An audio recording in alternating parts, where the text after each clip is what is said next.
And nobody picked up a key? Because I feel like we picked up something. Nobody picked up a key. Did we pick up a key? I promise you, nobody picked up a key. Hey guys, Arbiter of the Universe here. Y'all didn't pick up a key. So we need to call you from now on. Please do not do that.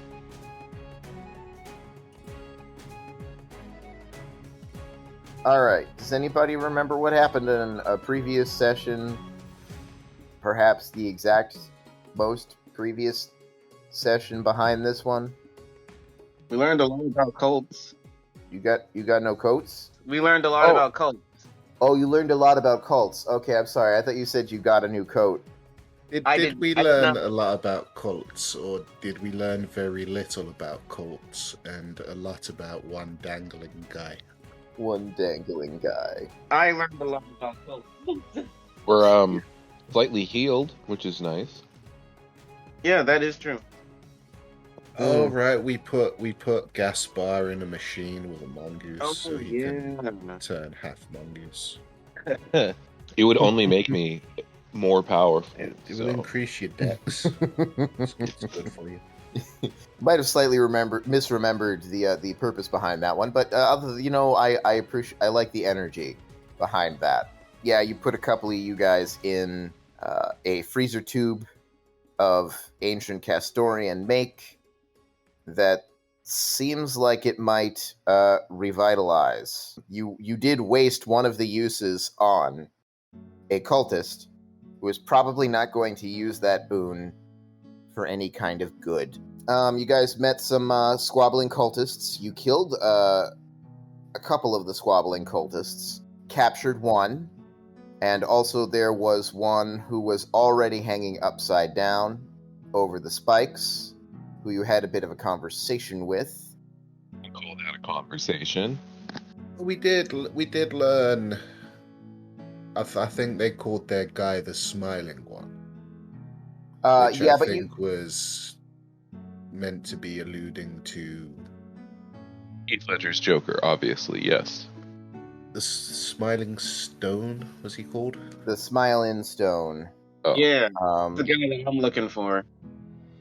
Who you guys had worked out previously was an early ancient cognomen of Fraz Herbalou, the demon prince of lies and deception. As we had closed off last session, you guys had put one of the cultists in this sarcophagus thing to test it out. Came out healed, just as though he had a long rest, even though an hour had only passed on the outside. You decided to put Lady Fitrian in one tube and squeeze both Gaspar and N in the other tube. As the mongoose scrabbles around at your feet and eventually settles down, you basically have, Gaspar, a full 8 hours to think and reflect. You occasionally see shapes moving around on the outside. From your perspective, they move incredibly slowly and unnaturally. I imagine Isaac and Vukro spend most of this time just at the little window pretending to be on an elevator and going down the stairs and stuff. Really freaking him out. Yep. You hear somebody be like, "Oh no, we're being attacked. Ha, just kidding." A mechanical question. Are they able to prepare spells in there? Or would that need some time once they've exited? Mechanically, yes. Thematically, for the fiction, Lady Fitrian gets her spells more or less by praying to her goddess Wilhelmina.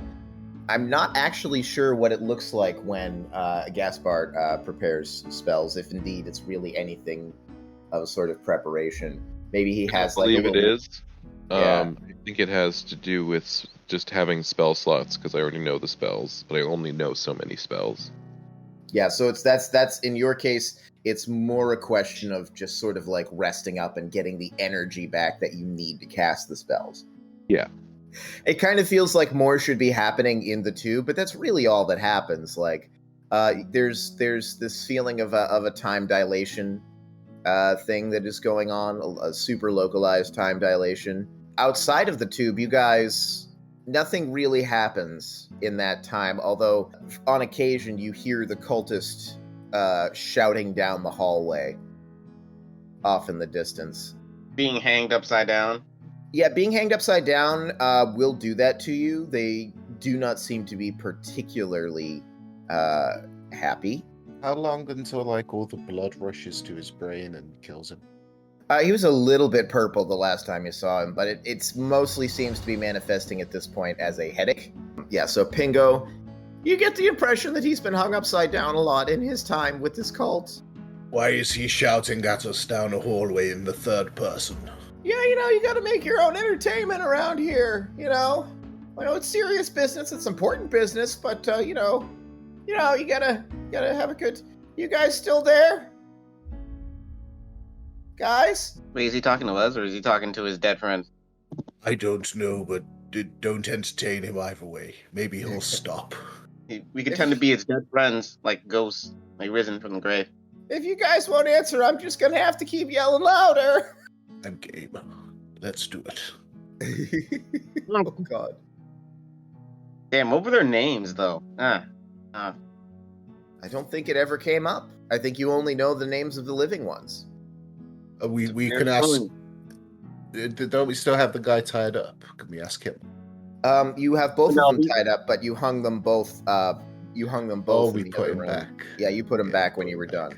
We'll just be we'll just say we're risen from the grave. Okay, and be like, "Ooh, I am your fallen friend, risen from the grave. You have made the wrong decisions in your life and have turned your back on yourself and the people who care about you. Go and reform your life and become a baker like you've always wanted." Ooh.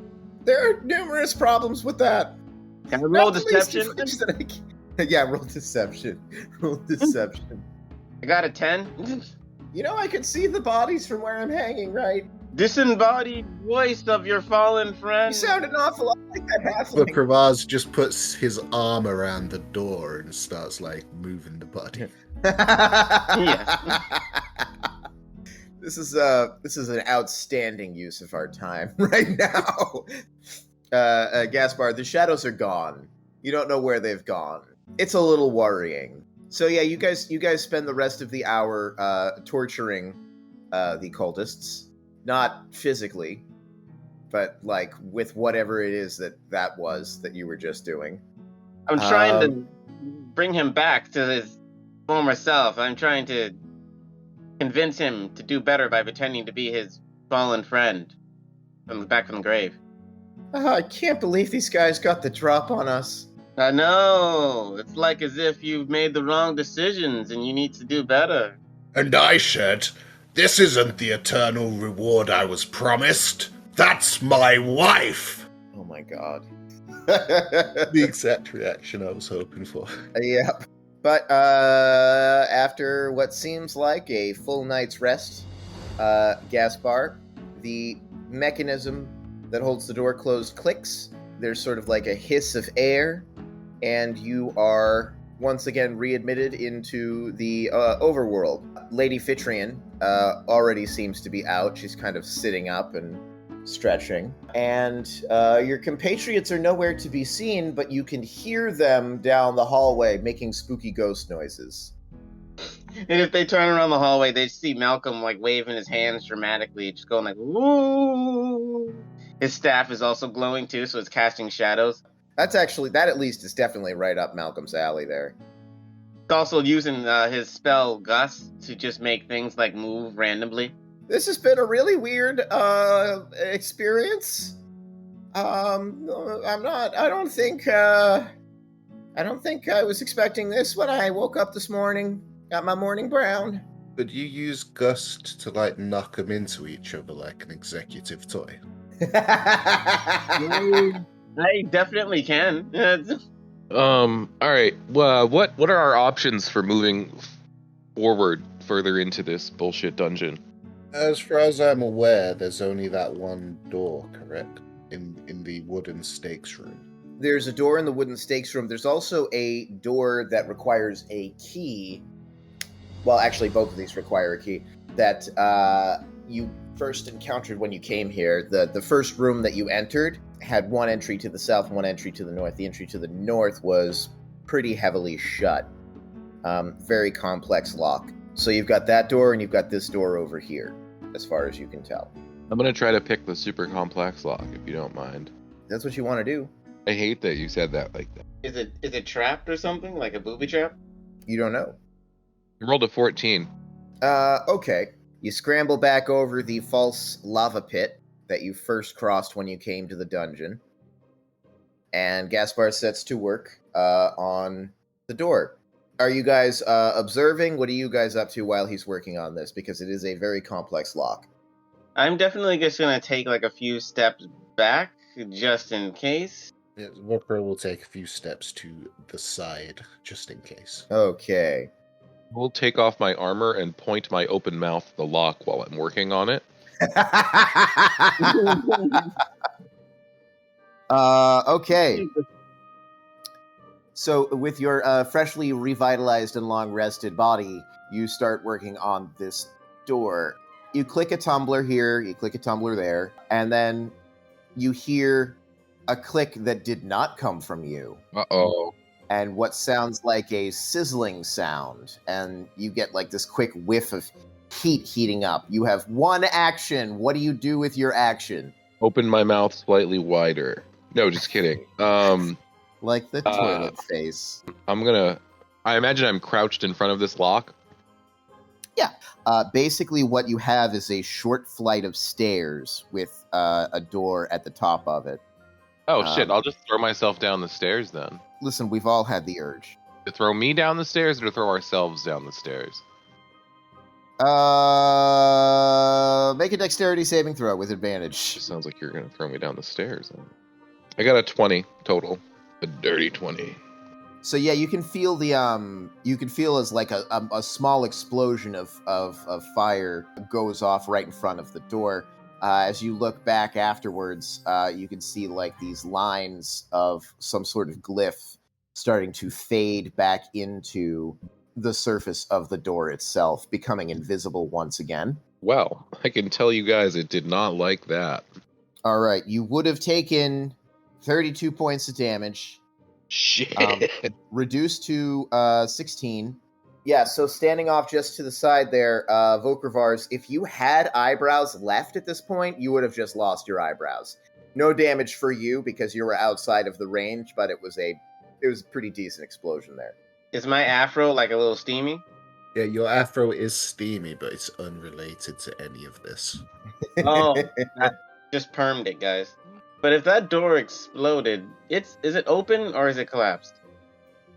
Oh no, it is solidly shut still. Oh, Adam, it turns out evasion is a level 7 rogue trait, so I took, I think, 16 damage, right? 16 points of fire damage, yeah. Great. I'm gonna do it again.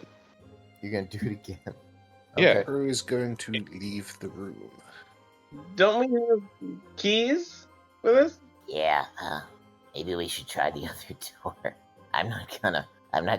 You go ahead and do what you're gonna do. Great news. I rolled better than last time. Okay. So last time I got a 14, as you guys recall. Mm-hmm. This time I got a 15. Oh boy! Make But a this time- dexterity saving throw. At advantage?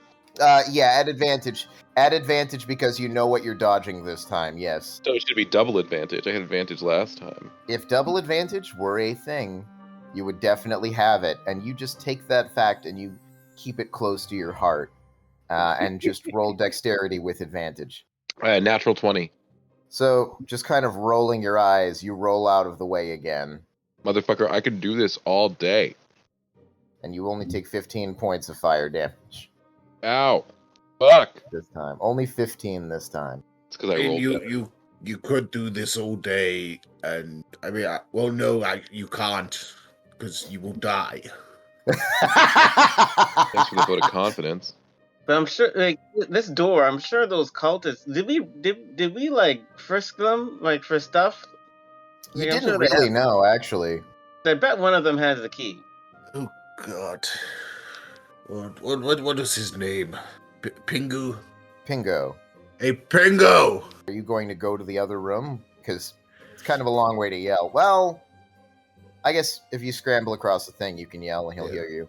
Yeah. You go from that doorway. Mm-hmm. Well, what's Ju- up? Do you have a Buddy. key? I kind of lost it. That's why they hung me upside down. Where'd you lose it?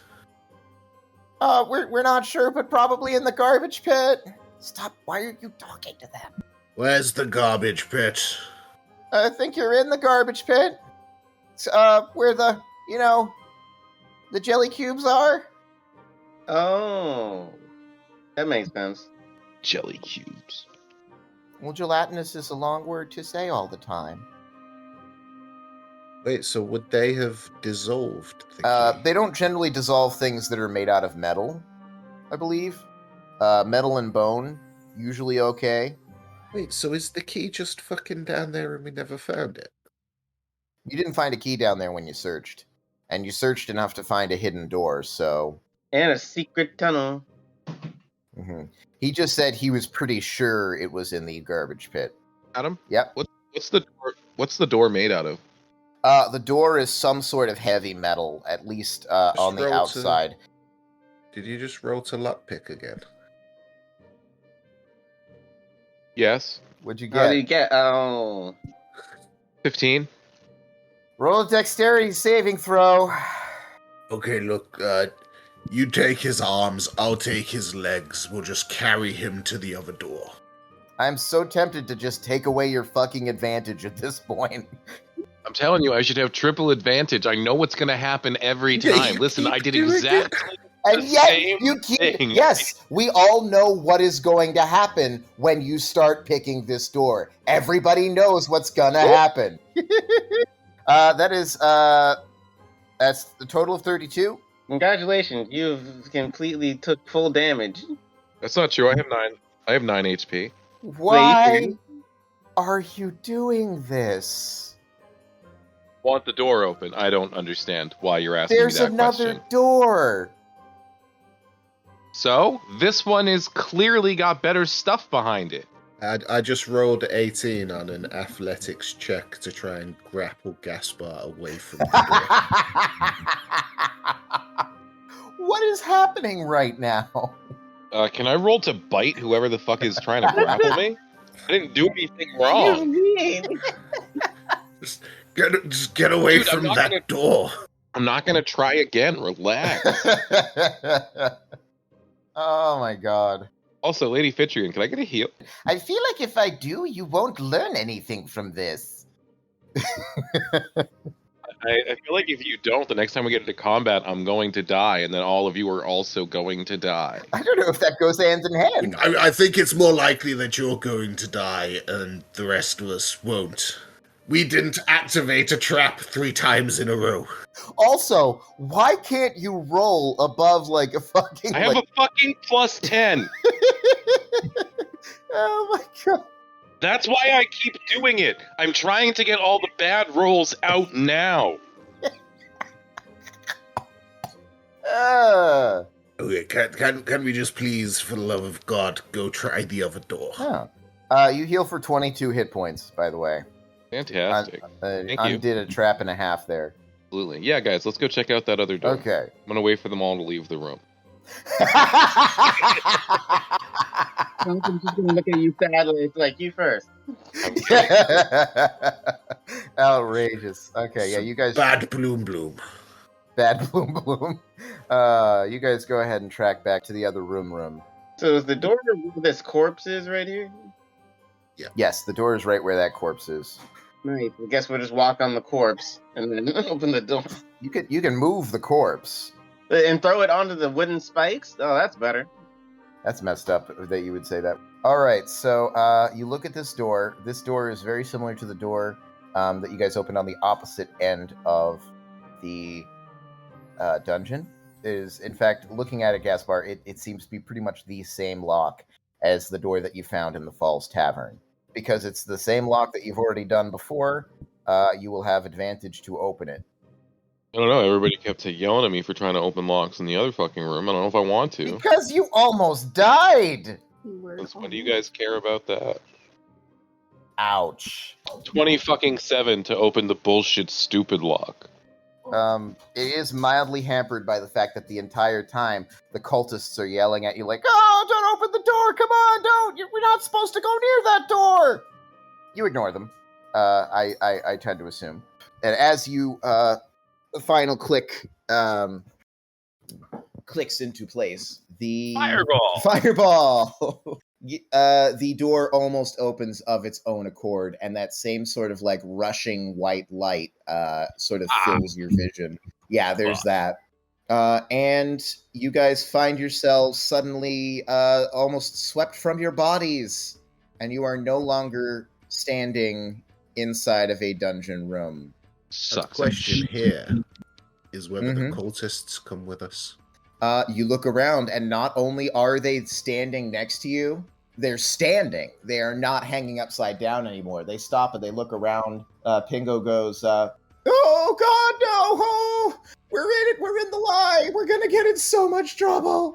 Tocanthus gonna be pissed!" It's just a delusion, you dumb fuck. What do you mean by in the lie? Don't tell them anything else, Pingo. Hey, Pingo, if you don't, we'll hang you upside down. I think I'm still hanging upside down. It just doesn't look like it. We'll hang you upside down in here so it matches up. Spill. What are you gonna do, huh? I could stab you in the fucking kidneys. This is enough. This is enough. You guys are standing on top of a wooded hill. Down below, you see like a cabin with a little cheery bit of smoke sort of curling up from the chimney. You can see a small figure. It seems small from where you're standing. It seems to be toting wood to the back door of this cabin. Goes inside, and the door clicks shut. Meanwhile, the cultist, Jack grabs Pingo's sleeve and gives it a tug. It's just like, "Listen, let's just get out of here, all right?" That's not gonna work. Oh, what are you gonna do? In real life, I'm 15 feet away from you. No, it's not gonna work. You gotta complete the trial or whatever to get the delusion to end. I don't know. Is that true? I don't know if that's true. I don't know anything about this. We weren't told about this. Oh, what's that? Your false god didn't tell you some shit? Interesting. Anyway, this is not our first rodeo here. Should we just go to the cabin and get this done so we can go back and stab him in the kidneys? Oh, Yeah, right. Don't stab me in the kidneys. No. Then tell us what we want to know. Glorious Glorious ascension fucking of the kidney pain. Do you know what's happening here? It's become Rick and Morty.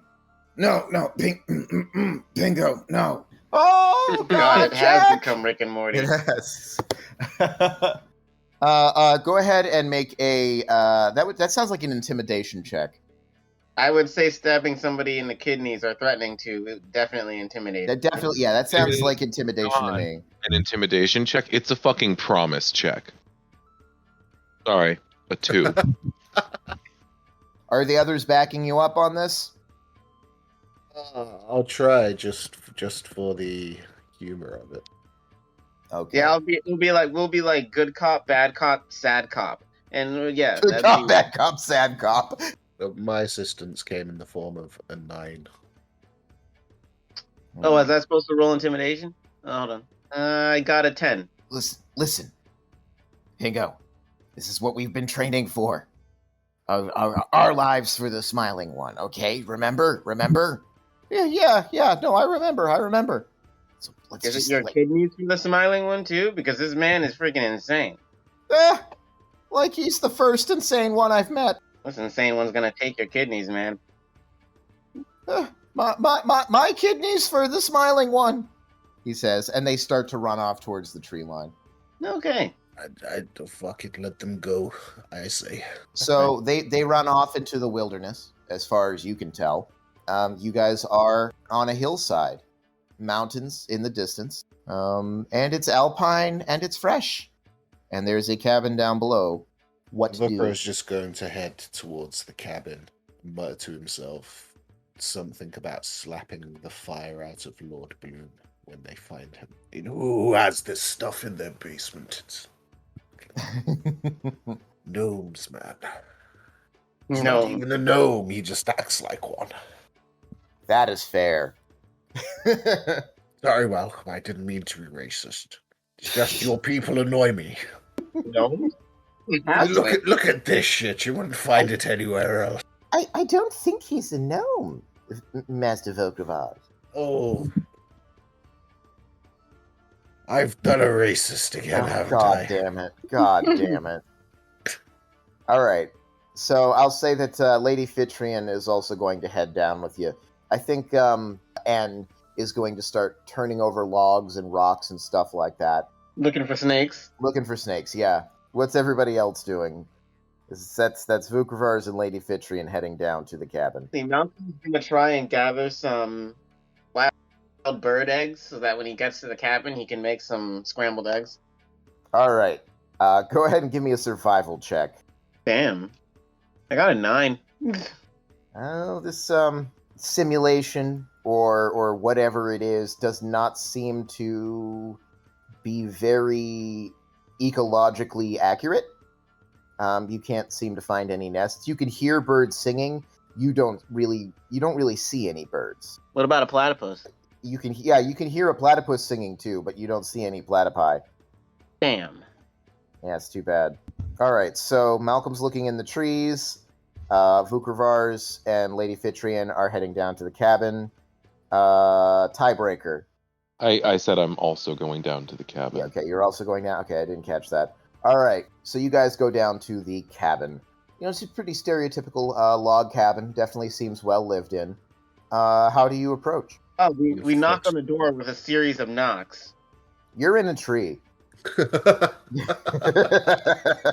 I assumed I was finished my scavenging. It was like, oh. You didn't finish your scavenging so fast that you got to the cabin ahead of the people who started out for the cabin right from the get-go. Oh, fine. Malcolm will yell from the trees, knock politely, but mysterious. You don't want to be too eager, and then it's like you don't want to do the knock where you're just all like, "Oh, I know, I belong here. I know these people." You don't want to be rude or anything like that. Like like, "Oh, how audacious!" But no, you want to be like mysterious, but also welcoming. Do you know what I mean? How do I knock mysteriously? Oh, that's when you like you drag your knuckles like kind of like a little bit. It's hard to describe. But the think scariest about fucking zombie knock I've ever heard in my life. yeah, you gotta like pet the door, Volkravars. You caress it gently. Assuming Gaspar or Fitrian don't make sense of what he's saying and do anything, Volkrar is just going to look at Malcolm in the tree square in the eye and knock very plainly. Like, how? Well, we're gonna get shot now because that was rude. God damn it. It takes a moment. You do hear voices from up inside of the cabin. And an elven woman comes to the door. She is blonde-haired and green-eyed. She's young. She's very young. Not very young. That makes it sound weird. But she's a young woman. And she says, she opens the door and she says, "Oh, can I help you?" Oh, hello. We're having a mass delusion. What? We're not really here. We're probably not really here. I mean, hello. Very confused. My name is Eliza. What can I do for you? You're quite a ways up the mountain to not know. Am I gathering you don't know where you are, or How long are maybe? you here? How long have I lived here? Mm-hmm. Some 5 years now. We built the cabin some time ago. It's worrisome. What's your dad's name, Gaspar? What's my? You mean Lord Bloom? Yes. Well, that's his grandfather. It's his Yeah, grandfather. I translated. No, but what's his first name? I assume his name isn't Lord. His name, as you would know, is Fraser. Ew. Frasier. Do you know Frasier Crane? I mean Bloom. Fraser, that's my little son. Oh shit. Has he been causing mischief for you, sir? Oh, you have no fucking idea, lady. Fraser, some sort of mercenaries to see you, I think. She calls out. There are actually a couple of children running around, sort of like laughing and playing and stuff like that inside the house. As something seems to be roasting on the fire over there. And a young, scraggly boy, probably a half-elf boy, probably about 10 years of age, sort of comes creeping into view and everything like that, and goes like, yes, who are you? I'm your great-great-grandson. They say that they know you. What? Yep. I'm Vukravas. Hi, Volkravars. What do you want? We want to figure out why we're stuck in this delusion with you. Every time we open a door in this fucking dungeon. I don't know anything about that. You wouldn't. You're part of the delusion. I feel like I should be defending my son. Seems a bit insulting. Does it? One second. This is Lady Fitrin. She can explain. Gaspar, could we have a second? Or Okay. Lady Fitrian is just absolutely... butchers it. No, she absolutely loves the fact that she is finally being recognized for her excellent social acumen. May I come in? She is allowed inside of this cabin. So, that whole thing with the snake demon coming and killing all of his family, when did that happen? In about 10 minutes. I'm sure I would know approximately how old he was when that happened, Adam. I would say make an intelligence check, just a cursory one, to see if you can remember the precise details. A 22 for the intelligence. Yeah, about 10 minutes. No shit. Okay. Okay. That changes things. You know what, ma'am? I'm really sorry that we bothered you. We're gonna go. You swing into the cabin as Lady Fitrian, now with a cup of tea, by the way, seems to be explaining things to the elven woman and the human man who are living in there. And there's a handful of kids, including young Fraser, sort of like seated around her as she's explaining. So then we came down into here, and there was sort of like a strange temple underneath the. And that's when you kind of duck in and you say that. Okay. Sure. I suppose. One moment. What is going on? What are we doing? Leaving? What? Leaving. It means going away from here. I know what it means. I just mean we're leaving the cabin so that we can set up a perimeter. Oh, okay. Gotcha. How good are his ears? I believe I am an owl, sir, so I can hear anything I want. I also have my goggles. Well, that doesn't really help hearing, does it? I just feel like he just keeps popping up in random trees as you guys are talking and doing your thing. Steadily closer and closer. All right. Excellent. Certainly return if you change your mind. It's a long way down to town, so... Yes, okay. Yeah, in the future, you guys might want to move closer to town for, I don't know, emergency services, stuff like that. She seems to be sort of like mumbling back and forth a little bit with her husband. The overall body language is basically, Valid. But yeah, you guys go ahead and sort of like move off into the wilderness. What exactly is the plan? We're going to watch the house. We're going to listen for screams. We're going to hope that the snake demon has to come from the outside and doesn't just materialize in the basement or some shit. Either way, we'll be there to assist when it starts to happen. Hopefully, we were weird enough that they're going to be a little on guard. Maybe more so than they were originally.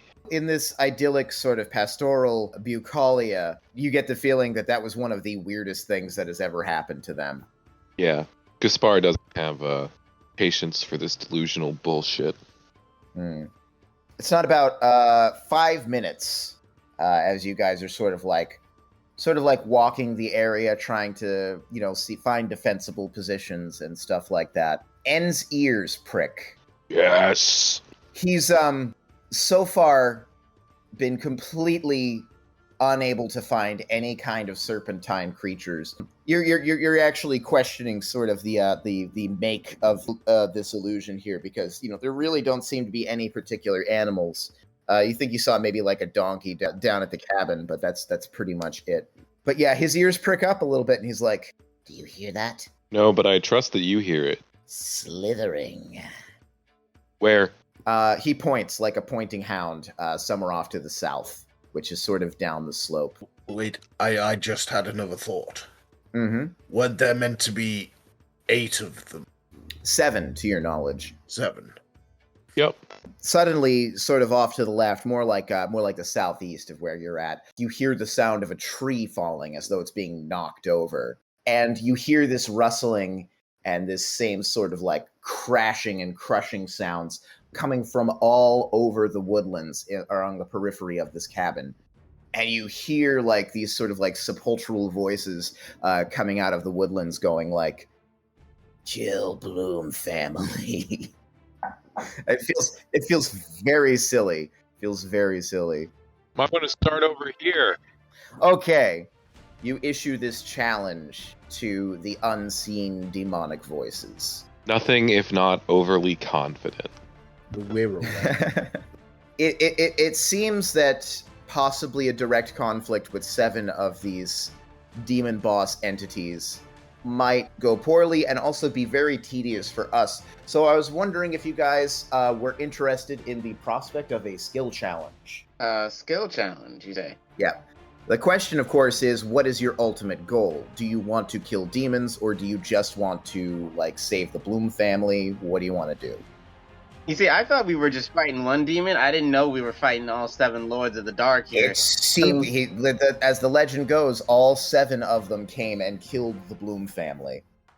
Damn, that's overkill as fuck. Oh, okay. Yeah, we should probably this happy little half-elf family in the woods, yeah, you think might be a little bit overkill. Just a bit.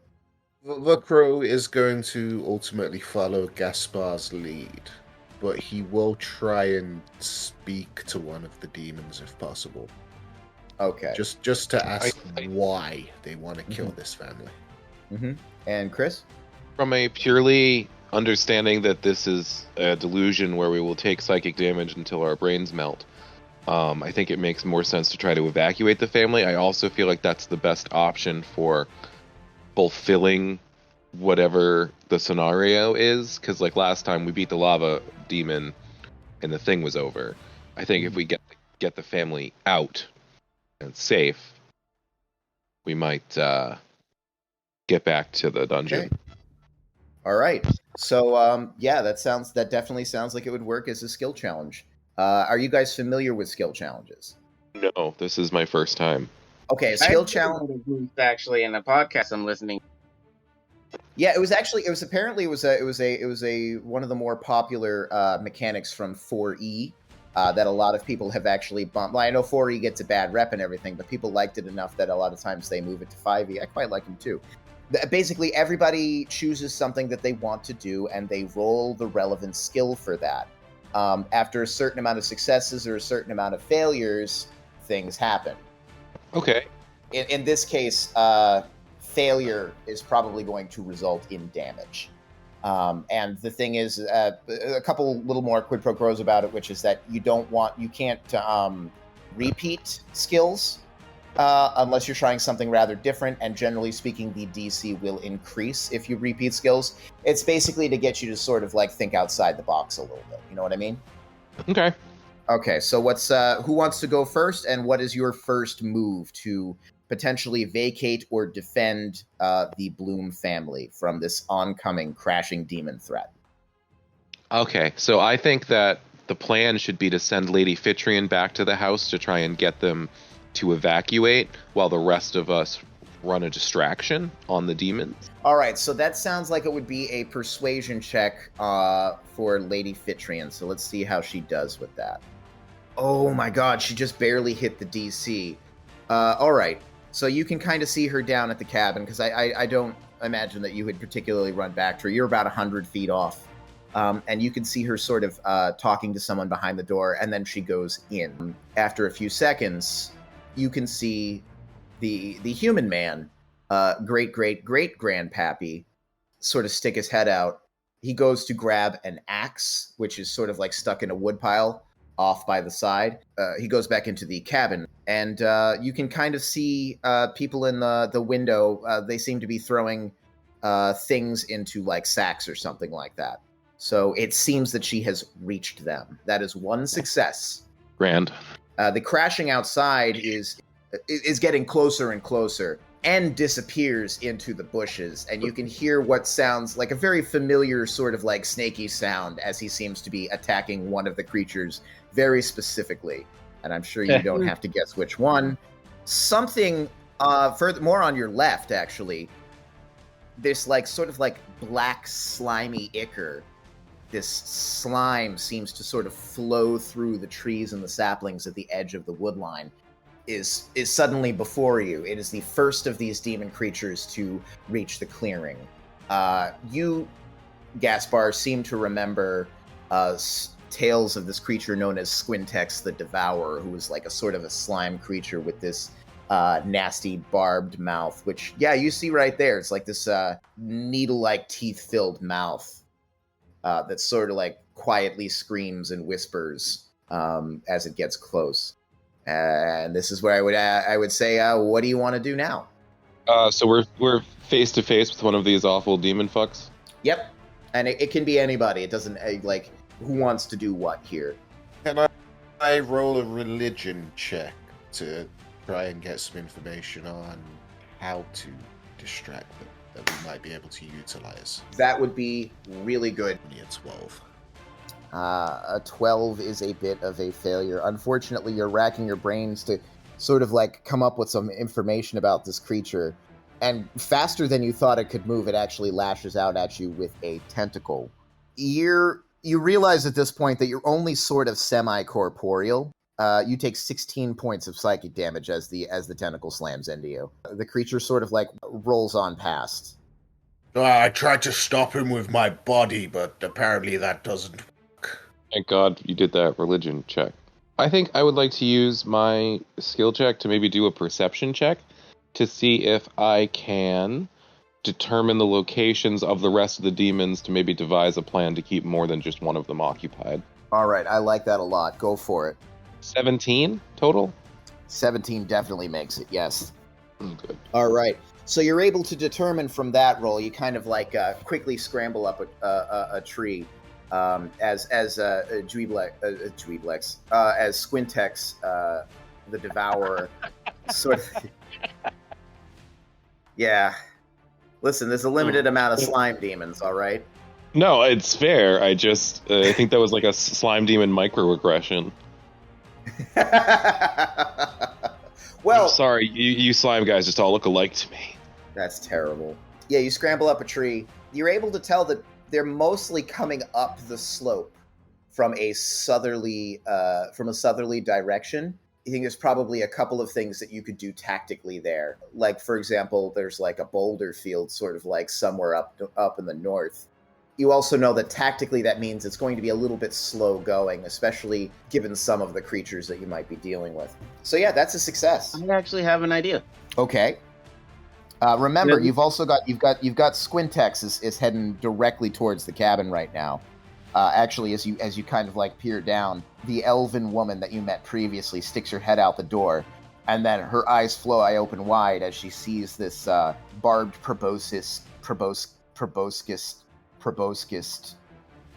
We'll get that in post. Slime demon bearing down on her, and she slams the door. So our plan is to get the Bloom family out, right? And is Lady Fitrian still in the cabin? I'm trying to remember. You haven't seen her leave. She seems to be helping them get their shit together. Okay. I have an idea. I can, let's see. I can at least bind the... you said Slyrax was his name? Sure. Sure. Squintex, yeah. Swintex, yes. I can bind Swintex with Earthbind, and then maybe I can summon Toothpick as like a getaway vehicle for everybody in the cabin, and they can jump on him and get away. Hey, this is future editing Adam here. I'm going to just go ahead and get ahead of everybody on this. I thought he was talking about using Mold Earth to trip the demon up. Earthbind, as a spell, the only thing that it actually does is reduce any flying speeds to 0, so it wouldn't have been particularly useful here. However, like I said, I misheard. Yeah. Toothpick is just something you can do. I won't consider that to be a check. I would say make a caster check. Charisma. Oh. Right then. I got a 1, so that's a 5. You got a natural 1. Yep. Okay, alright. You try to sort of like create like this mound of earth that will fold over Squintex the Devourer and will prevent it from moving forward. Instead, what ends up happening is you pop this thing underneath it, and it's actually moving so fast that you basically ramp it, and it actually like gets air, and it flies forward a little bit faster than it would have otherwise. It actually crashes into the front of the cabin, and you can see steam running off the cabin as it starts to dissolve the front door. My bad. All right, so that's another failure. I mean, basically, according to the rules of this, you gotta take psychic damage from how bad that ended up being. Damn. How much psychic damage? Oh, not much, actually. Oh, no, I spoke too soon. Well, you take 10 points of psychic damage. Right, that's not bad. Do I still summon Toothpick? Yeah, he's parked outside, so whenever the Bloom family can potentially make their escape, you don't know what the Bloom family is doing right now. So it's hard to say, but he is ready and available as a getaway vehicle. It's at about this time, Gaspar, you are currently watching the tree line. You've been able to identify where the demons are, and some of them are getting quite a lot closer. You can actually see up above the trees, sort of arcing this way and that, a very familiar snake-like form. It seems to be sort of like thrashing, as it has a tiny figure that seems to be on its head, stabbing it repeatedly. Cool. So you've got that going for you. So 2 of the 7 demons are currently occupado. Currently occupied, and a third one is bursting out as you watch. It is a massive red-eyed ant. It seems to be coated in a layer of choking spores. Its red eyes glare dully outward, not focusing on anything, while tiny mushroom stalks erupt here and there from its carapace. You remember Lord Bloom talking about Vastral, the crawling death. All right, anybody who wants to can go next. I can probably keep the ant busy with an acrobatics check, not so much trying to fight it as trying to occupy its attention and not get hit by it. Yeah, you don't want to add more to the siege of the Bloom cabin. So go ahead and do an acrobatics check to get its attention and maybe distract its tiny little fungus-spored brain away from what's going on here. 12 on the die, so 22 total. Hell yeah, that's a win. What does that look like? What do you like shout and wave your hands? Like, what you doing? Oh, like I'm gonna just like combat roll in front of it, stab it in the eye with my sword, and then like just like always be where it slightly to the left of where it's trying to hit. Gotcha. And so in that way, you're able to remain outside of its jaws, but not so far outside of its jaws that it loses interest. And you hear it sort of like clicking, this little nasty little demonic quiet whispering voice. It says, "Kill Bloom family." And you kind of steer it away. Like it was heading directly to the cabin, but your distraction has gotten it so that it's now fixated on you. That is a win. Woo!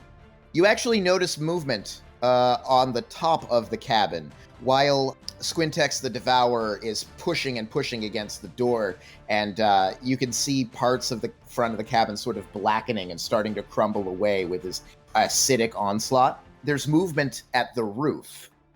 You see the human man seems to have gotten up onto the roof somehow, and he sort of like reaches down and he pulls up one of the children, and he seems to be having a conversation with somebody, looking sort of dubiously at Toothpick, who is sort of like off to the side. It is at this point that Epsilon, the Dark Cavalier, a massive horseman of pure shadow atop a similarly shadowy steed wielding a great pike, bursts from the trees to the southwest. So you've got one more demon on the field, but it looks like the Bloom family is about to make their move. What do? Awesome. I'm going to yell for them to jump on the dinosaur.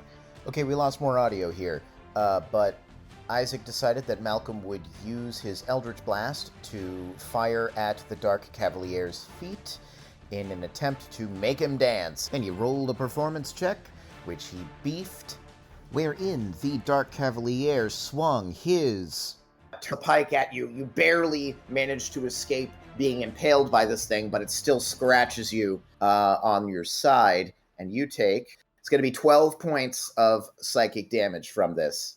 Yeah. And it holds a hand out, and the pike rematerializes in its hand. Oh, at least I got his attention. That worked. Off in the distance over the trees, you can see these sort of like, this column of flames sort of like rising up. The two-headed giant that you guys fought before at young Lord Bloom's side seems to be approaching. But it is a little bit of a ways away, which leaves there is a tiny demonic growl as Aravena the Savage emerges from the woodlands. Aravena the Savage is a demonic but normal-sized chihuahua. Okay, well, That looks like a job. That looks like a job for Toothpick. Well, Toothpick is actually, as you look over, it seems that Master Bloom, the human, is tentatively trying to sort of like lower his foot down onto the Allosaurus's back, sort of at the bidding of Lady Fitrian, who you see now standing atop the roof. He doesn't seem to be like he is enjoying what he's doing, but he looks like he's going to try and do it anyway. so while Gaspar is fueling the giant ant and Malcolm is taking on the shadowed horseman, can Vukravaz just run up to the chihuahua and try to punt it the fuck away? that can be an athletics check if that's what you're interested in. Yeah, go for it. That's only a 10. Oh no! You go to punt it. Your foot manages to meet flesh, but it just immediately latches onto your leg. Now you have a demonic chihuahua on your leg, and it's just like... Oh, at least your distraction worked. It's not eating children. Yeah, that's true. That's true. And you're taking damage, which means it'll be easier to kick it next time. Why is it that whenever I roll for you, it is so much higher? You take 17 points of damage. I mean, normally that would be excellent. Yeah. I mean, you can still do a spell if you want to. Okay, it seems that at this point, Squintex the Devourer has managed to dissolve the front door. You notice that he's kind of sort of like flowing through cracks and holes that he has dissolved into the woodwork. At this point, the elder Master Bloom is sitting astride the back of the Allosaurus. Lady Fitrian is currently handing him one of his children. Another one of the children is already sitting astride the Allosaurus behind him. Noticing what is going on with that, the Dark Cavalier, the Shadowed Horseman, is momentarily distracted from what Malcolm is doing with his Eldritch Blasts, and looks like he's about to start charging. All right then. Malcolm will shout at him a challenge to his knightlyhood, because I'm assuming even though he's a demon, he's still a knight. So I'm just going to insult his knightlyhood and be like, "Oh, you pathetic knave! You just become a peasant," or something like that. Or I'll use deception. And you'll use that's deception. Yeah, would it be deception? It sounds like intimidation. It Not does a sound peasant. like, Is it intimidation? it sounds like intimidation because you're basically cajoling him. Oh, okay. Yeah. If that makes sense. Oh, Don't thank roll God. a 1. Don't roll a 1. I got a 22. You got a 22. Hell yeah, that works. Okay. Just on the die. He's like, "Don't you turn your back on me? Ah, you a knave? Are you a coward? Huh? Come on." All right. That is another success. You guys are one more. You guys are one success away from ending this whole deal. The Shadowed Horseman, upon hearing these dishonorable words besmirching his character, frustratedly turns again once on you, torn between his pride and the job that he was clearly sent here to do. and he starts throwing his pike at you again, but you are just trickster deitying your way through this whole thing. You're easily able to dodge as you continue to cajole him and maintain his attention. Meanwhile, in the background, the last of the blooms seem to be loaded up onto Toothpick. Lady Fitrian sort of stands guard. She's actually blasting that which remains of Squintex the Devourer outside of the cabin from on top of the roof with holy light, as far as you can see. All of the demons suddenly come into view, with the exception of the snake beast, who I don't think it's ever come up, but his name is Atohaspis.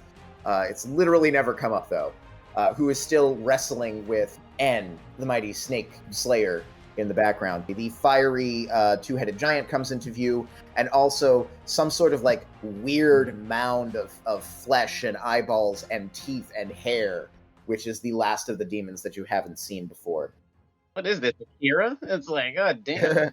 That one is known as the Wandering Flesh Mound, and these random occasional eyeballs are peeking out from inside of its flesh. And you just hear like this overwhelming echoing cry of, "Kill Bloom family, kill Bloom family."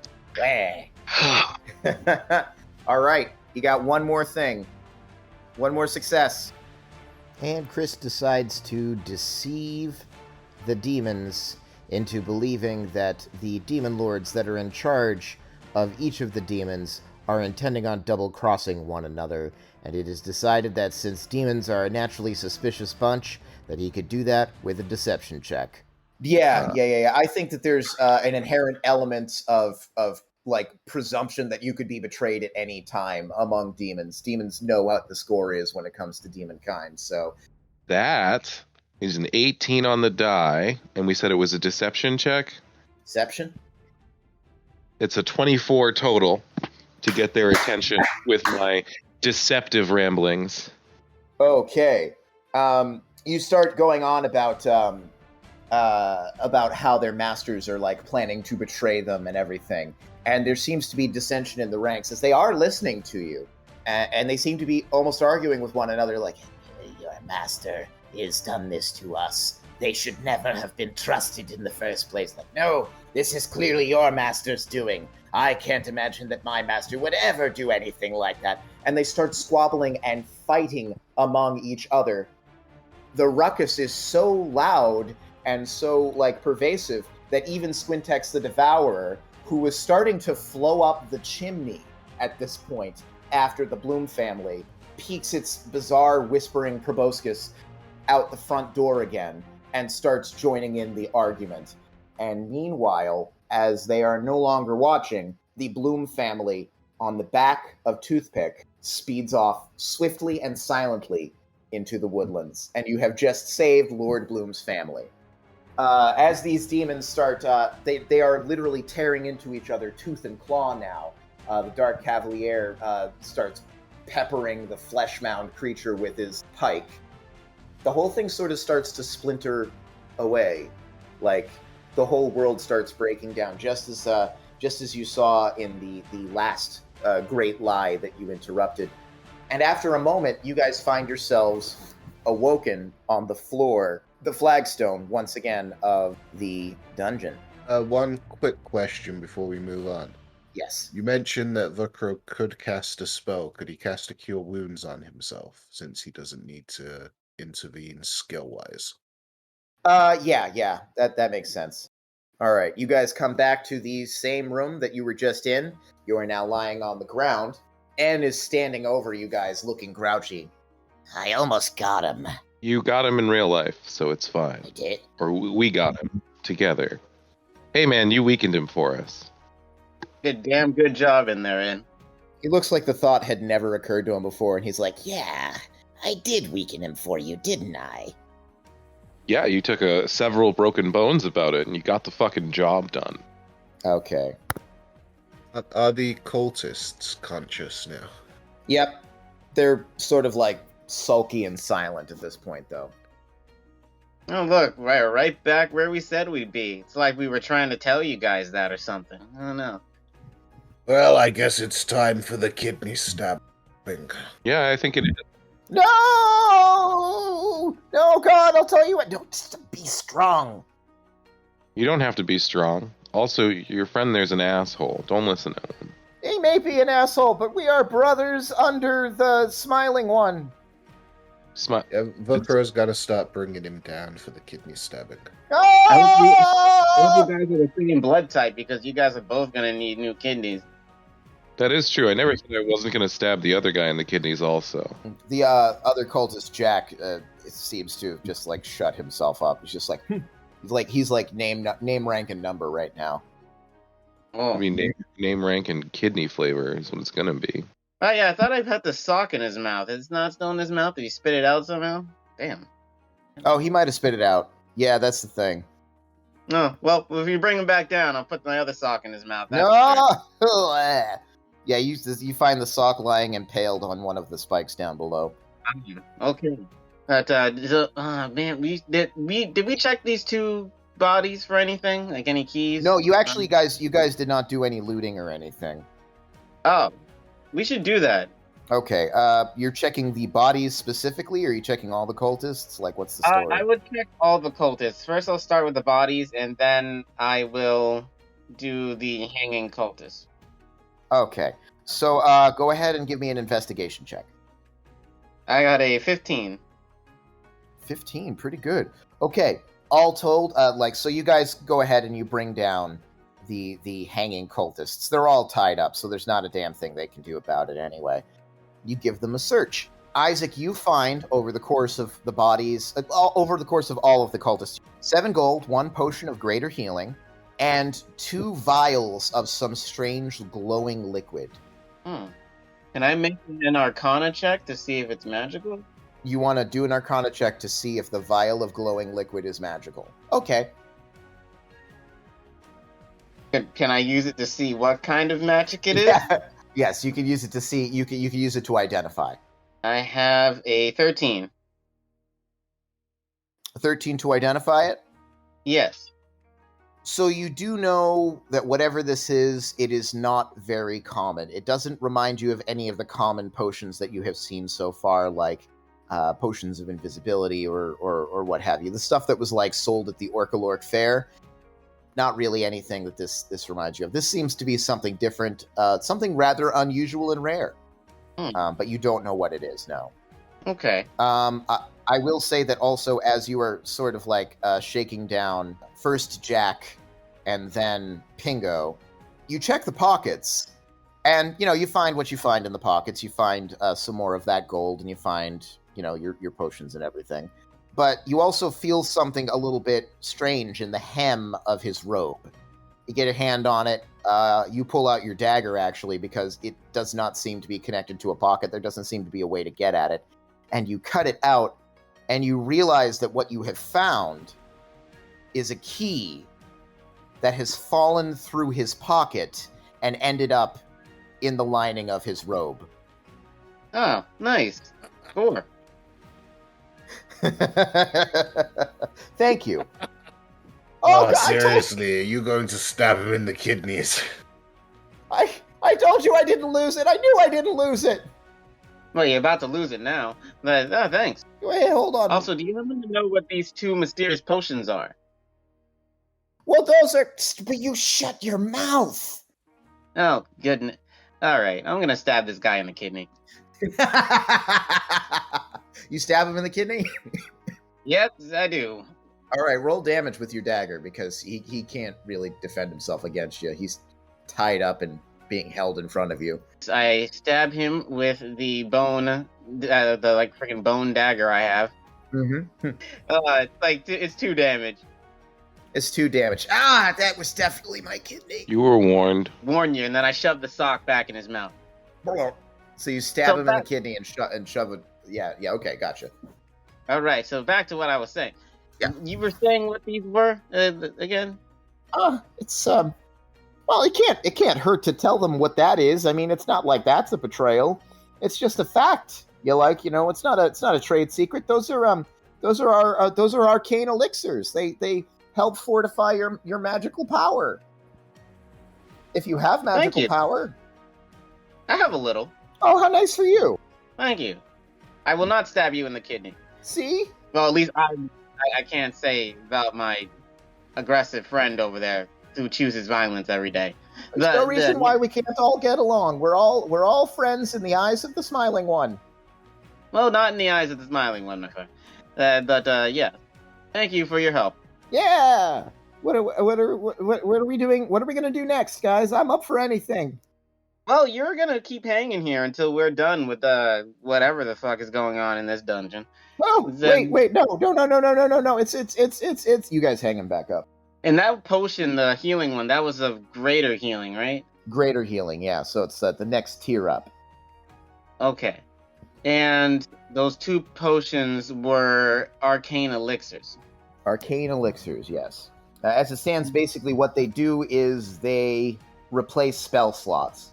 Oh, so I could get a spell slot back. Yes. Oh man, I'm gonna pop one of those right now because I actually need that. Roll a d4 for me. D4. Okay. I got a 4. All right. That's actually the maximum spell level that you can have is probably a 3 at this point, right? It is. All right. So you gain back a level 3 spell slot. Woo! Also, it tastes like peppermint. Oh, I like peppermint. There you go. Somebody needed healing, right? Was it? Probably Gaspar because of his door shenanigans. I mean, yeah. That was fucking legendary, by the way. Do you want the potion of greater healing? I'll take it. Yeah, sure. So that's 4d4. You can heal for 4d4 plus 4. 4d4 plus 4. Pretty easy to remember. 444 HP. Yep, you have 444 hit points now. You can now go directly toe-to-toe with the Smiling Stone. Fantastic. Speaking of which, I could do with a spell. Please, Fitchard. Oh, very well. I regain 14 hit points. Preferred it when it was 44. You regain 20 hit points, Vukovars. Nice. I actually do need healing myself, I just realized, because I have like 34 hit points. Ah, damn, forgot about that. Right. Yes, I've got you. This is my last, this is going to be my last big healing spell. I have other healing spells, but this is going to be my last big one. You got it. Service rendered. You gain back 21 hit points. 21 hit points. Thank you. Oh, and also, since there was gold there, so I'm gonna divide it up amongst us, and there are 4 of us, right? So it's we all get. Well, I don't know how that would work. Don't give me any. I'm fine. Never mind. Does N even need gold? 7 pieces of gold, right? Yes. So just give 2 each to everyone else and keep 3 for yourself. Finder's fee. I will do that. But how does N carry his gold? He's got a pouch. He does have a little pouch around his waist, but he doesn't seem particularly interested in the gold. He has a little satchel.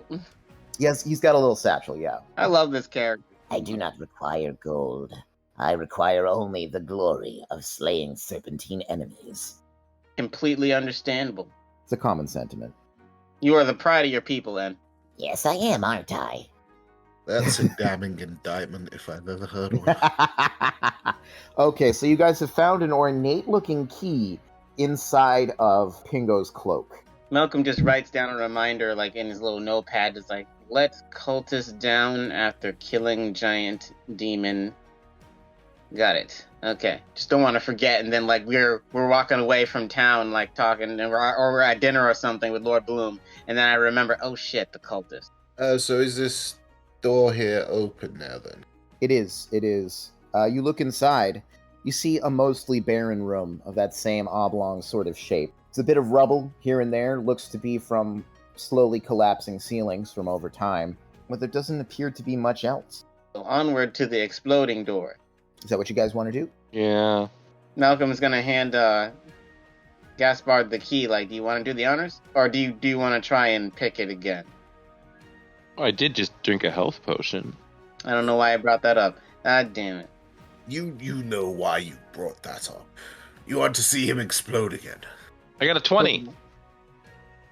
20 to what? Pick the lock. Are you serious? Oh, look at that.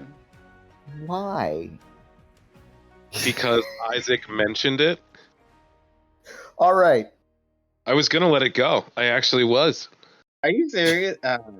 So here's what happens, basically. You guys Are all crowded in front of the door. all crowded in front of the door. You're like, at last, we finally got this key so we can get past this door. And as you come up, Gaspar goes, click, got it, finally. And you look up and you realize that Malcolm was offering you the key. And it's just a real awkward moment. There's like hurt in Malcolm's eyes, like, how dare you. Malcolm just puts the key back in his pocket and is like, well, I guess it'll make a cool necklace. That's fine. A hallway beyond is revealed as the door swings open with a groan. There are 2 doors on either side of the hallway that stretches to the north, and at the very north there is a third, rather strange-looking door with a lot of with ornate carvings. The 2 doors on the left and on the right are pretty conventional doors, though. So this door with ornate carvings, is it similar to the one Gaspar just opened? No. This one, it looks itself like it was stylized to be a gargoyle. There are symbols sort of in its torso there. It's actually rather difficult to actually place it as a door. It takes a second of you looking at it for you to realize, oh, yeah, this is kind of a door, isn't it? Oh, okay, bear with me here.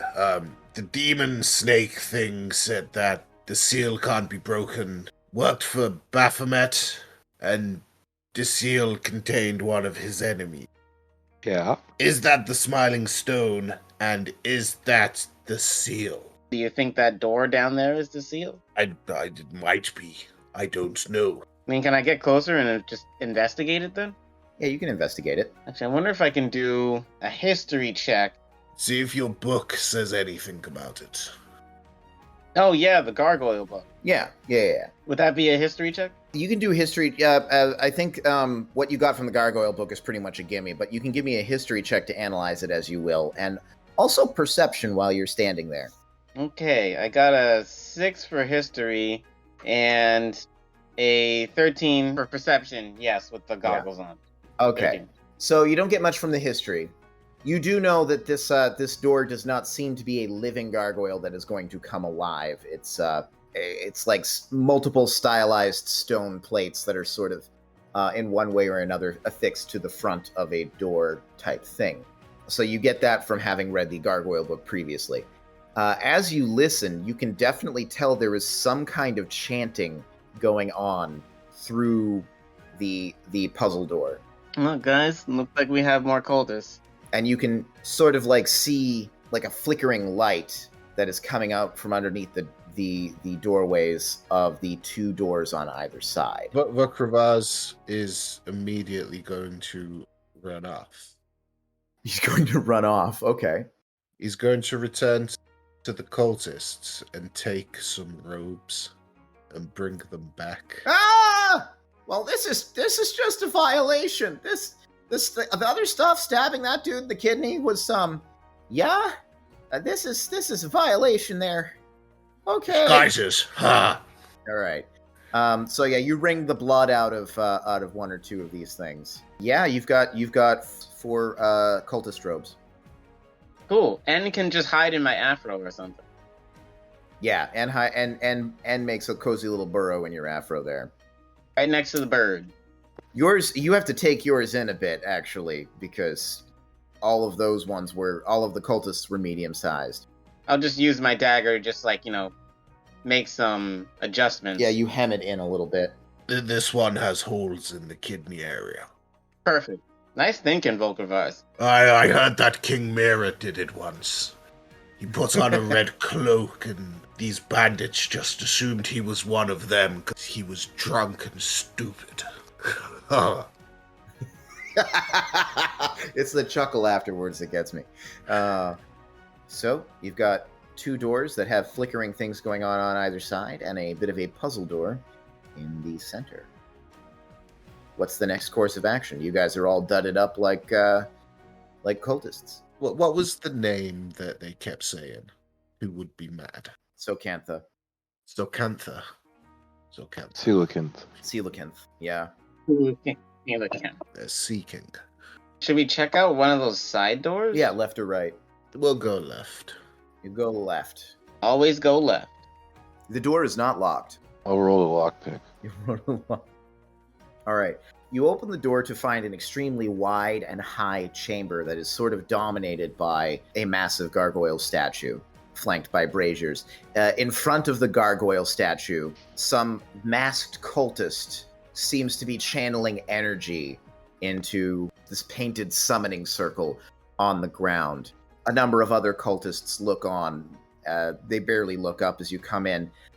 In the back of the room, standing over all of them, sort of towering over them, is a demon.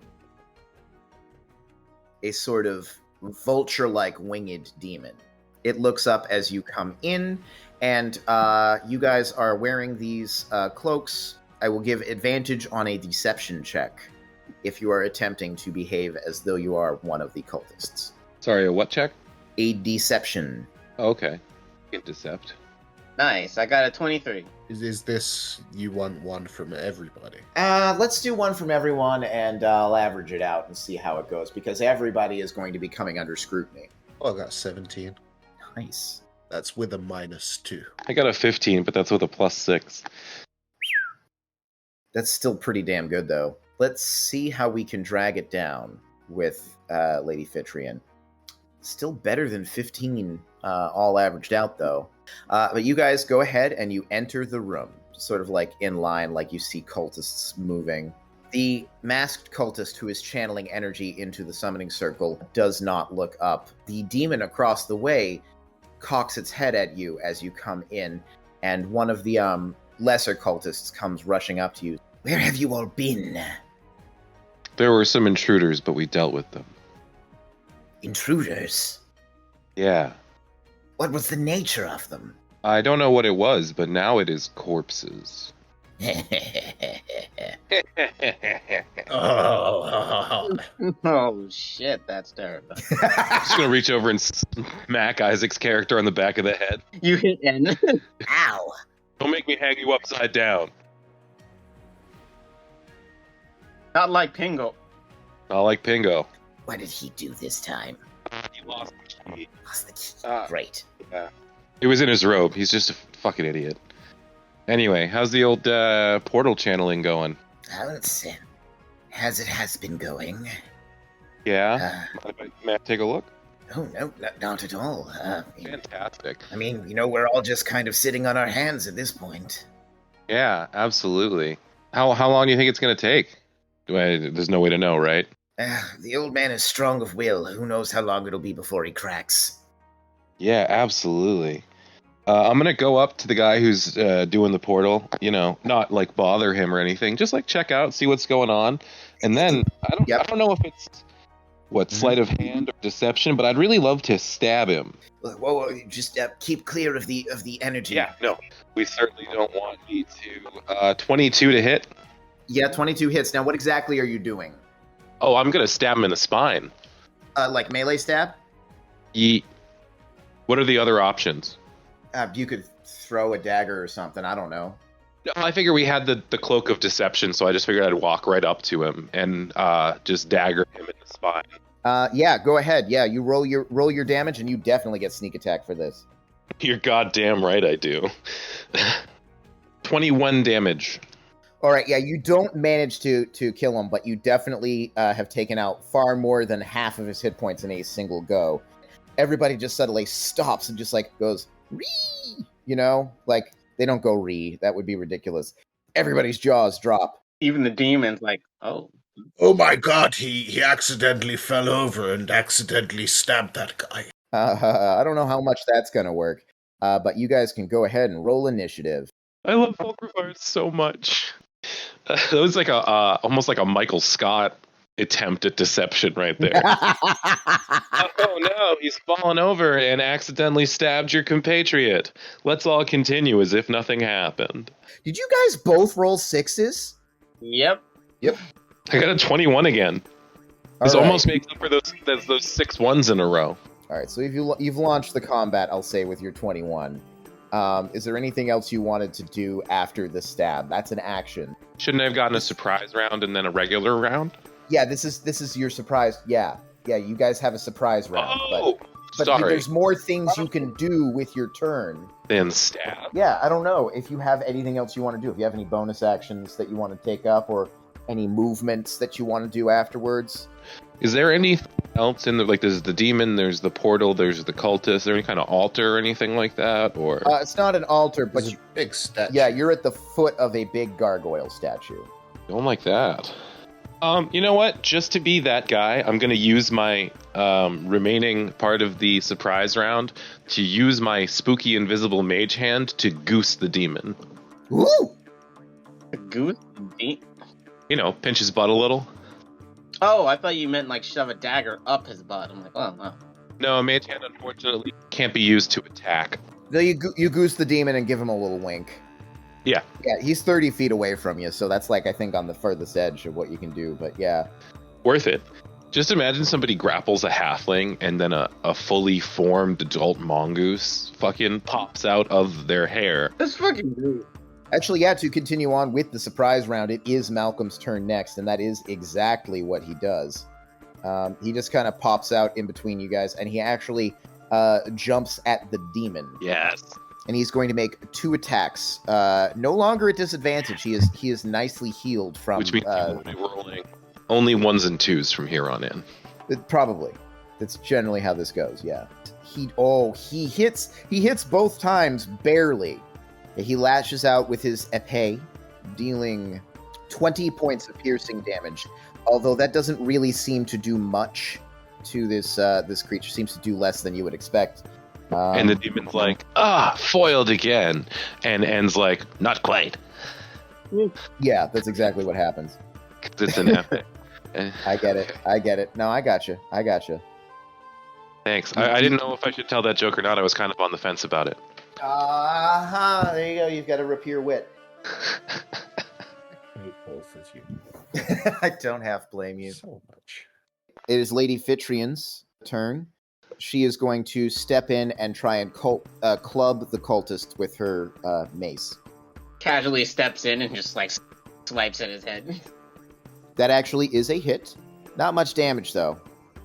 Well, I guess it's almost enough to take it out, but these cultists are a big bucket of nothing, so she clubs him quite solidly over the head. That's it for her, and we are to Malcolm Sharptooth. Right. I'm going to use Chill Touch on the demon there. It's just getting touched by ghostly hands all over the place. That is an 11 to hit. An 11 is not going to cut it, I'm afraid. Damn. Worth a shot. It's skinnier and wilier than you thought. It actually managed just to sort of twist its body unnaturally to get out of the way of this blast. Actually, it's a ghostly skeletal hand that just appears and like... I mean, at the end of the day, aren't we all ghostly skeletal hands? I mean, I know I am. Okay, then that will be my turn. All right, that'll be your turn. All right, we are at Vokervar's. Vukro is going to keep it simple. He'll just attack the cultist to his right with a 17. Absolutely hits. Do your damage. That's 13 damage. You cut him down in a single stroke. Wonderful. What are you wielding at the moment, by the way? The Blood Drinker's Axe? Yes. All right, don't forget to take that into consideration, yeah. I was tempted to bring out the Serpent's Horn, but I didn't know if N was going to jump on it. Smells like serpent. You're guilty, just in case. Anything else for Vukro? No, that's it. All right, then we are back to the turn order, back to the top of the turn order, the beginning of the first official round with Gaspar. Nice. So did the portal thing stop happening when I stabbed that fella, or do I need to stab him better? The portal is still there. It's like glowing runes etched in the floor, but he seems to have stopped deriving energy from it. All right, well, let's just stab him again to be on the safe side, then. That's a worthwhile thing to do. You do not get your sneak attack this point, though. That's okay. Oh, you know what? Actually, no, it's not. It's not okay, and I'll tell you why. I like it when I stabbed them and then they die. If you don't have the sneak attack, it just takes so much longer to do all that. That's true. That is true. However, he's very aware of your presence and intentions at this point. But what I can do, I believe, is sacrifice one of my reactions to take advantage on my attack, thus giving me sneak attack anyway. Okay. So I'm going to do that. Give me just 1 second. Sorry, I'm playing Dungeons and Dragons while washing dishes. As one does. As one does. The second D actually stands for dishes. Oh, I can just gain advantage as a bonus action since I am motionless, so never mind. So as long as you didn't have anything else planned for your bonus action, that's I a little OP, but I like it. Go ahead. 19, I think, to hit. Hold on. Let me Definitely check mine. hits. Oh, good. Then I'm not going to fuck with it. And we do get that sweet sneak attack damage. 20 total. Fucking dead as shit, man. Dead as shit! Alright, great. That was my turn. Brought to you in part by Dungeons & Dragons and Dishes. Okay, so the demon's turn. The demon sort of like squawks and sort of like shakes its like weirdly hairy / feathery hide, and like this sort of like puff of this nasty biting cloud spreads out and encompasses Vokravars, N, and Malcolm. So I need a check. I need a Constitution saving throw from you guys. I don't know why. I thought you were going to say check engine light. Nice, I got a 15. Have you considered rolling better? Oh, is that not enough? Well, I don't know. You don't know. Yeah, you know what? Might as well take it. I'm just building suspense because I'm not in the cloud, so it doesn't impact me personally. You know what? If the guys that were trying to go through my childhood angst diaries happen to die in the process, so be it. Oh god, you still holding on to that? You brought it up 10 minutes ago! Alright, what did Vokravars get on his Constitution save? A 17. Alright, so you guys all managed to save. You feel a little bit woozy, but you're able to fight off the noxious effect of whatever this cloud was. Yeah, your boy's a pro, so he's like, nah, this is nothing. This creature will also take an attack of opportunity from Vokravars and from N to flap up and fly and land atop the gargoyle statue. So go ahead and make your attack of opportunity, if you wish. That's only a 12. Malcolm, do some stone-shaped bullshit next turn. Oh, you're pretty good. Yeah, 12 is not going to cut it, but N will for 15 points of damage. Is that 15? Did I do that right? What a feral little guy. 13 points of damage. Still pretty cool. Okay. And that is it for the demon. N's turn. N is just going to launch himself at the cultist to the south. Both of those attacks are going to hit. I don't think the cultist is going to make it out of this one. Shouldn't have pissed off the mongoose. Should clearly have not pissed off the awakened mongoose. He basically leaps up in the air and lands inside of this guy's throat. How Patrick Swayze of him. The fanatic is toast. It is Lady Fitrian's turn. She's going to make another swipe at this last one, at this last remaining cultist. And that's going to be an actual miss. She actually whiffs on that one. You know what? She's been doing such a good job this session not annoying the fuck out of me. I'm not even going to make fun of her for that. Cultist's turn. The cultist is going to grapple with her. That's a bad idea. Well, we'll see if it's bad. I mean, it is actually a bad idea. He seems like he's trying to shove her out of the way of the door, like he's going to try and get past her. And he actually makes a pretty decent show of it. However, Lady Fitrian can be deceptively tough. She is wearing pretty heavy armor and everything, and she actually kind of like grabs her mace in between her hands and forms it into like a little makeshift battering ram and actually pushes him back as he tries to shove her out of the way. And now we are back to Malcolm's turn. All right. Stone-shaped bullshit. I'm going to hit it with A squid? a squid. No. I'm going to hit it with Eldritch Blast. Well, two of them. See what it does. Excellent. One is a 25 to hit, and the Definitely other one hits. is a natural 20 to hit, so 27. Awesome. So on that second one, don't forget to double your dice. I will. All right, so the first one is 8 damage. One of them is a 2, and the other one is an 8, but that one's it says crit. So I double the damage for, I guess, in the second one that I did. So that'd be 4, right? Before or after, it doesn't matter. Yeah, that'd be 4. That'd be 12 damage. Force damage. Sorry. Yeah, because that does seem to do the normal amount of damage to this creature. That's awesome. Does he fall off the statue? I always wondered if force damage moves things, but I don't know. I would say that he has trouble keeping his feet up there, but he flaps his wings and he's just fine. Is there anything else that you want to do on your turn? No, I am all set. Thank you. Okay, then it is Vukro's turn. Okay, so this thing's 20 foot up. Yes, 20 feet up.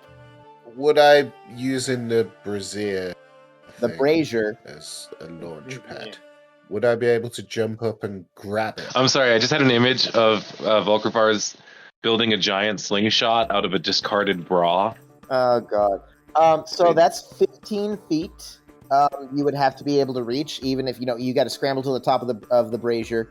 You'd have to be able to jump 15 feet. Or I guess 10 feet because, you're probably somewhere in excess of 5 feet high. That's still, I guess, a bit of a jump. I don't know if you could be confident that you'd be able to do that. You missed 100% of the shots you don't take. What about climbing? Yeah, you could climb. That would be an athletics or acrobatics. Would I be able to reach him within this round? Depending on how well you rolled. Okay. Then Vukro's going to try to climb up there and grapple him and bring him down. All right, so your movement will be wrapped up in this climb. That's a 23. Yeah, you're able to close your arm around its taloned foot, and it just sort of looks down at you. Wasn't expecting that. I hope we're giving this guy a really shitty day. Well, he's about to die. I'd say so. Maybe he's into that. He still looks pretty okay. You guys have hit him with some stuff, and doesn't take much, but it's clearly taking a lot, is what I mean to say. The exact opposite of what I said. Okay, so you want to grapple him. That is going to be another athletics or acrobatics check to try and grapple him down. That's a 24 and a net 20. Hot diggity damn. Okay, well, let's see if he can also get a natural 20 here. That is an 11 on the die. Yeah, so you were able to pull this demon. You grab it sort of squawking by the ankle, and you yank it down towards the ground. Ideally, if possible, he'd like to grab it and sort of power bomb it off the top of the statue. Sure, why not? He takes fall damage, I'll say is what he takes. Your power bombing is basically what prevented him from flapping his wings and negating the fall. So he takes 9 points of bludgeoning, which doesn't really seem to do a whole lot. You don't take any damage, but he is now on the ground and grappled. I can't believe I just flinch strangle bearded a dude. You did. I love that he takes such inspiration from the events of campaigns past. I think that's just lovely. And we are back to the top of the turn order with Gaspar.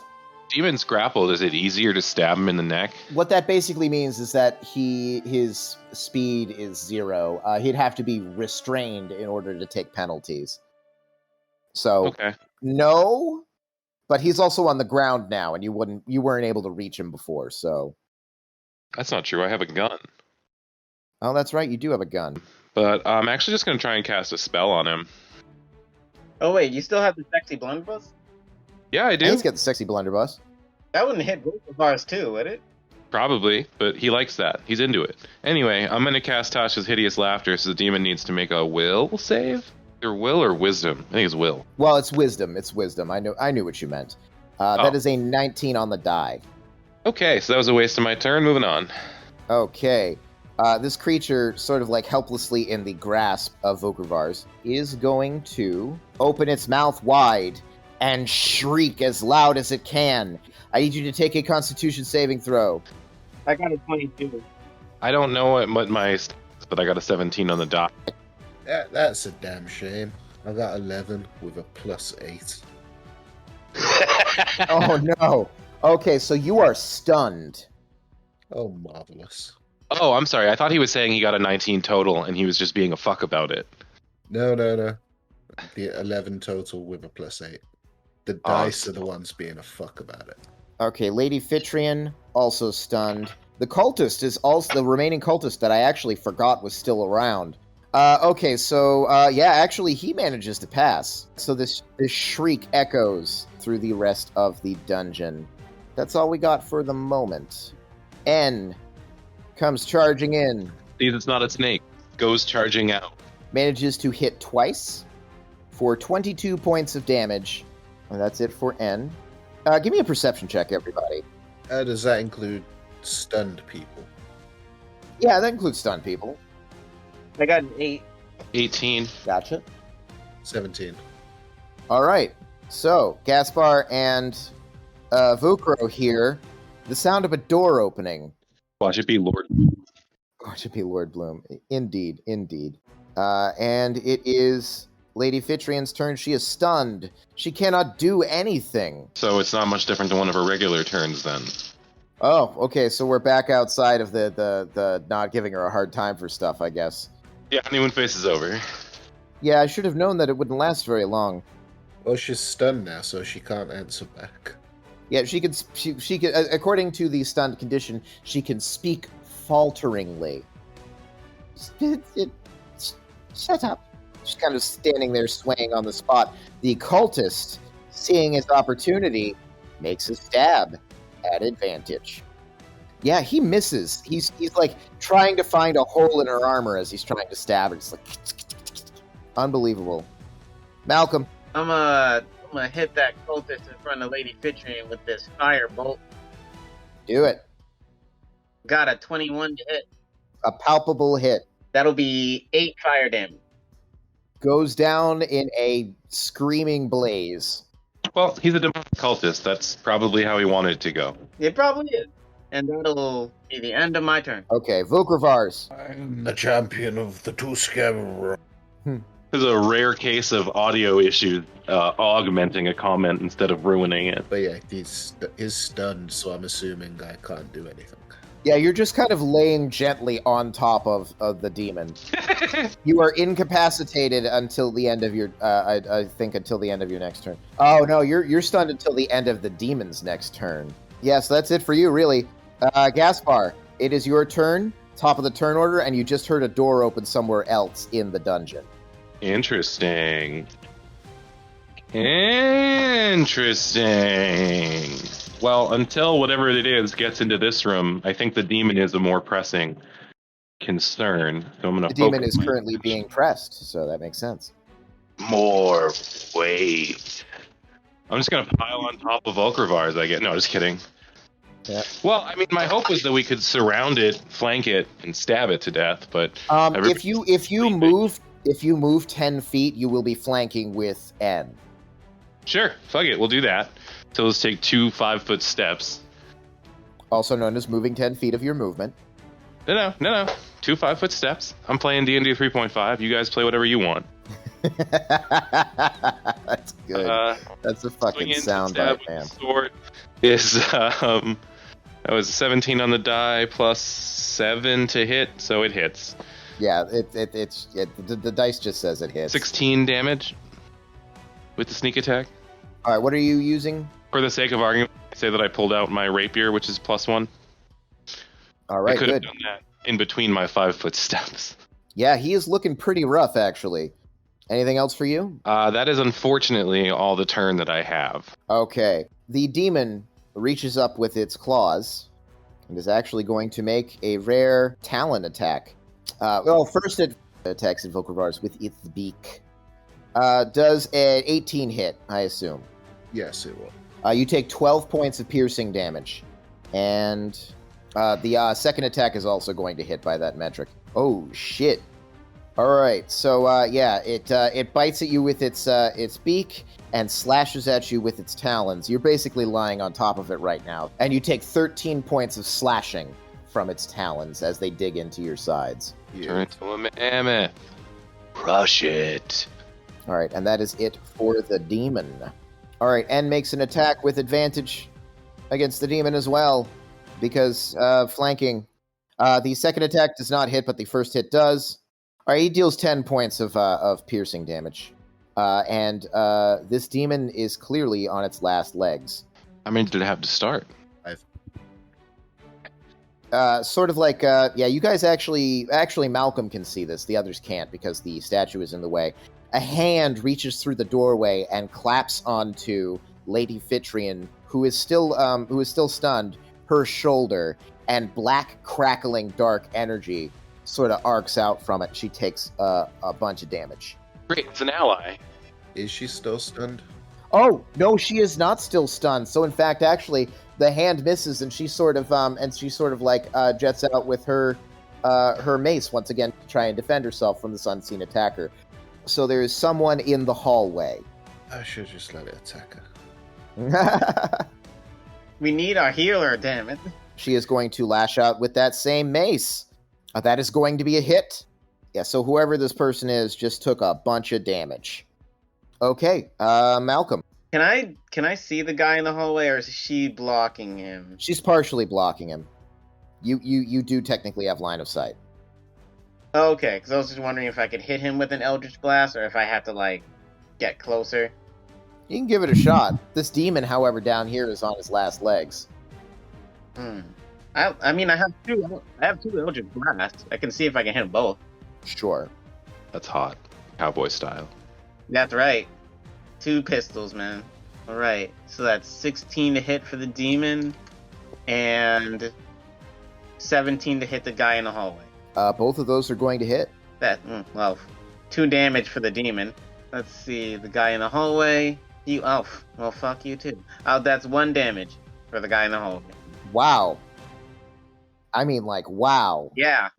So you send a little bit of static shock this way and that. That was just embarrassing. Vukrivars. Yeah, Vukru is not going to polymorph because it seems like there's going to be stuff through that door, and mammoths don't work well with doors. So he's going to instead call the Spirit Guardians and position himself there so they can attack. Okay, you are going to take an attack of opportunity from the demon. You can try. That is going to be I think a 14. He will miss.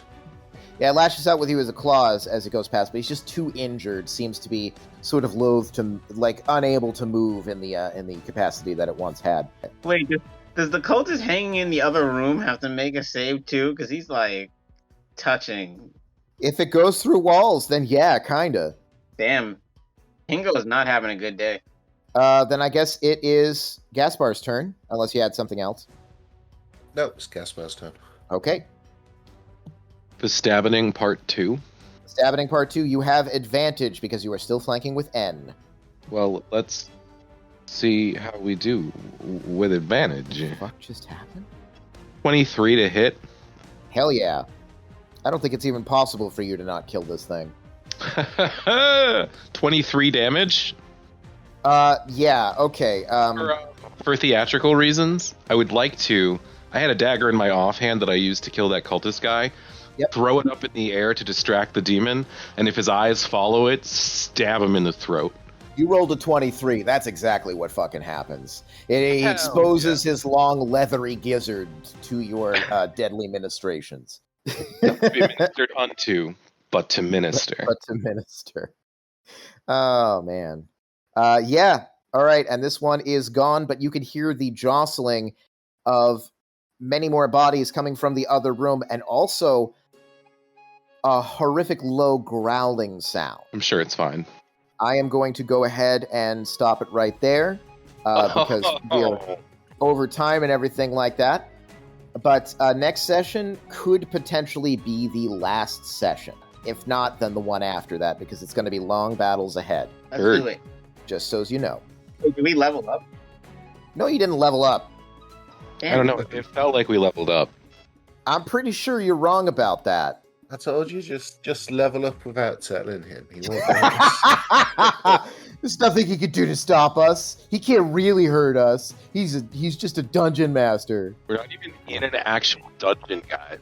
I mean, if we did that though, would you even notice? I don't want to talk about it, Tiger. I don't want to talk about it.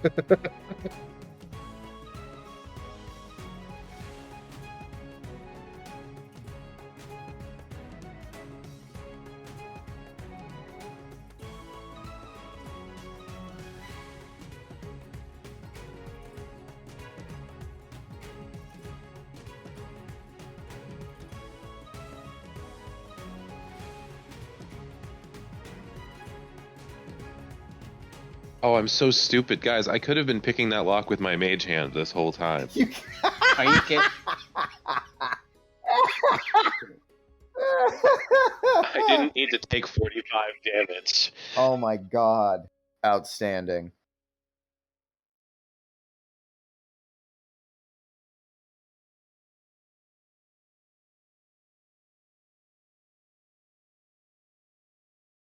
Actually, you know what? Fuck it. We're the players. We don't need him. What if we all just decide to level up right now? He's in the bathroom. He'll never know. No, except for when we're in combat and we're doing all this crazy shit, and he's like, "Wait a minute." Yeah. But to be fair, I don't think he'd realize even then. But Agreed. this is being recorded. Fuck!